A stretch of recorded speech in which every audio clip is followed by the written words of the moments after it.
Pablo Valdez at Aragalang magsasama na sa national team. Kyle Negrito magiging first setter ng Alas. Grabe, pinagkakaguluhan ngayon. Alyssa Solomon enters PVL draft. Samahang Goddess inaabangan. First six kaya sila. At syempre, mukhang malapit nang i-unbox itong ngang si Don Makandili Katindig sa Chocomocho Flying Titans. Like natin pag-uusapan this video. Kaya before that guys, please naman, huwag niyong kalimutan mag-like, comment, and subscribe, and pa-hit the notification bell for more PVL UAAP volleyball updates dito sa Pilipinas. Maraming salamat sa support, pa-like and share na rin, and abil na kayo ng Cleveland Chocomocho t-shirt gamitin ang aking link for more discounts. Ayan na nga, latest, Alyssa Solomon enters PVL draft. Tiyak na pag-aagawan ito, especially ng mga nasa lower rank, kaya naman kaabang-abang kung saan siyang team mapupunta.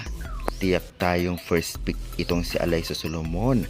Talagang gagaling at talagang malaki ang maiaambag nito sa bago niyang team sa PVL, sakali man saan siya mapuntang team kagaya ng ibang recruit at syempre mga draft din. Kaya naman excited na ba kayo kung saan team siya? Sa tingin nyo saan siya nababagay? Pa-comment nga dyan sa baba. At syempre, latest din, Kyle Negrito nag-commit na rin sa Alas Pilipinas Women's para sa inaabangang ABC Cup at SEA Games soon. Tiyak talagang hindi siya magagamit sa creamline kung sakali man tuloy na tuloy ito, lalong-lalo pa nakita na rin siya sa training at mukhang tanggap na rin sakali din maging national team player siya. Tiyak tayong gagawin siyang first six based sa ating nakita ngang mga setter na recruit sa Alas Pilipinas Women's. Kaya guys, excited na pa kayong makita Kyle Negrito at Valdez again dito sa Alas?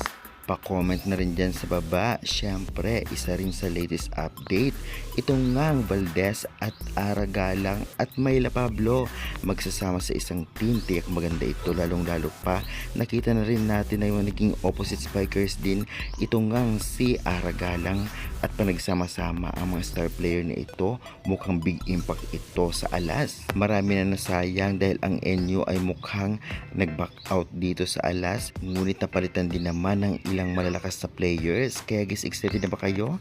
Pa-comment, pa-subscribe for more valuable updates.